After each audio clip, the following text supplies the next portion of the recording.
The act of giving birth to a baby is what is known as the process of parturition, and it is actually the end of the entire pregnancy period that is seen in the female. So this is entirely controlled by the maternal stress and the fetal stress, which is in a way the maturity of the fetus is what triggers this entire incident, and it triggers the process of mild uterine contraction. The muscles of the uterus, they start contracting, which leads to the passage of the baby from the uterus to the birth canal or the cervix, down the cervix, and then the baby is fully like you can say the ejection of the baby, it finally takes place. So when we talk about how it happens, it actually entirely is controlled by the hypothalamus pituitary adrenal axis. This is actually a series of like hormonal induction between all these three endocrine gland, and is somewhat is responsible for this release of this particular or the onset of this particular process. So when we talk about the HPA axis, it actually what happens is the moment the fetus is fully formed. So like this is the under like growth, but when the fetus is fully formed, the placenta of the fetus, the placenta right there, and the fetus itself, it actually releases a large amount of oxytocin. It induces a release of high amount of oxytocin, which actually triggers the HPA axis now, and that will lead to production of cortisol hormone or release of cortisol hormone from the adrenal cortex. So once that actually is produced in large quantity, it also induces a much higher release of the CRH, means corticotrophin releasing hormone from the HPA, and that actually now produces or that actually leads to production of a high quantity of prostaglandin. So prostaglandin hormone is now being produced in large quantity. So when that prostaglandin is produced, it actually induces the contraction process of the myometrium of the uterus, and also the change in the cervix, because the cervix needs to dilate itself so that it will allow the passage of the baby through it. Means it is actually the stage which is called the dilation stage of the ejection complex, and it's during that time that the upper part of the top of this uterus actually the baby starts moving downward, and the cervix actually relax itself, getting dilated, and thus even also the birth canal and the vagina also, they dilate and now release, like it allow the baby to pass through it. Now this entire process is actually like sync with the contraction, and there will be like 1 to 3 contraction every minute. Means there's a rapid frequency of contraction that will be seen with the muscle, which gets more and more powerful and will induce more and more like passage of the baby down the canal. Now during that time, if you remember this picture, this is the amniotic sac inside which the baby was actually residing throughout the entire course of development. This amniotic layer actually, it actually breaks open during this time, and it releases the entire amniotic fluid out, which is also the final indication that the baby is about to come out.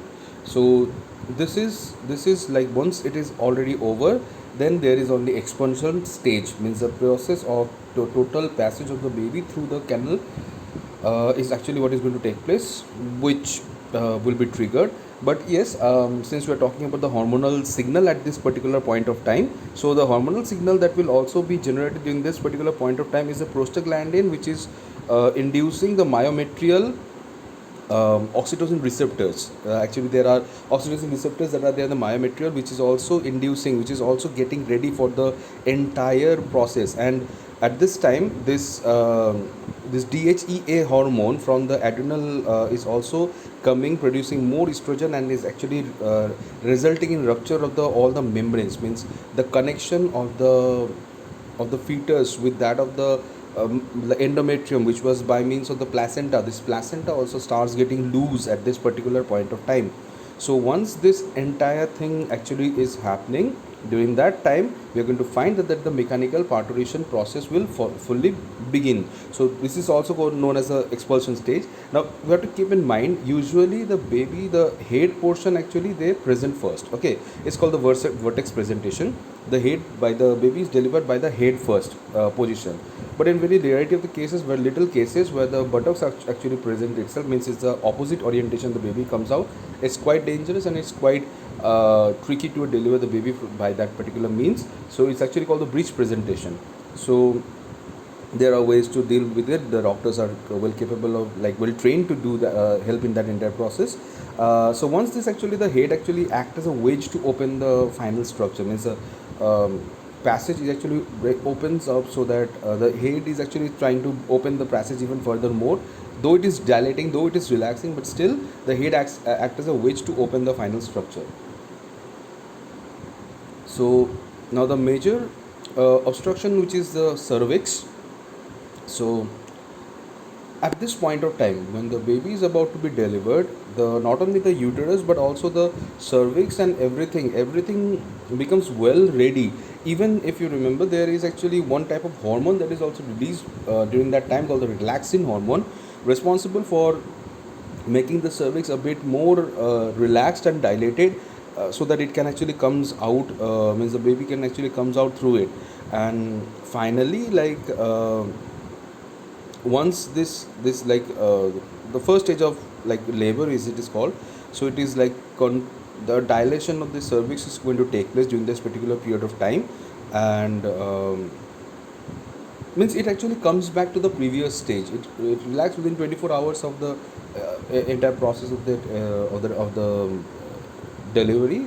We can say that the cervix, they do come back to its previous stage. Now the mechanical parturition actually, as I say, the dilation after it actually is done, it nearly takes around 30 minutes to deliver the baby. Some cases, as it is mentioned, it may take even 90 minutes time also, but usually within 30 minutes of time the baby is well delivered. And the sign is already there, because the contraction, the rapid contraction is actually taking place before that. So that contraction is actually already has triggered, already has given the sensation that the person, the lady, has to be taken to the doctor. The doctor will actually then monitor the entire contracting period and time, the time of contraction, the frequency of contraction and everything, and will understand that when the baby is actually completely ready to be delivered. And also the amniotic fluid rupture is also a sign, big sign about it. Now finally, once it the delivery is done, so the placenta actually it comes out, means after the baby has completely ejected properly, the placenta will also come out. It takes within 30 minutes maximum of time, usually after the baby is passed properly, then within 5 to 10 minutes it actually begins, and within 10 to 15 minutes it's actually done over. And since it is connected with a large amount of blood vessel, there will be a blood loss, and it will be a large amount of that blood loss is always it is replaced by if needed, then it is replaced by extra blood transfusion. But usually it's not required, because body can actually deal with a little bit of loss of blood. So once that actually all gets over, we can say the entire process of this means the parturition is over, and the baby is out into the world. This also triggers certain other changes during the time. I think it will be much better if we discuss that in a later video.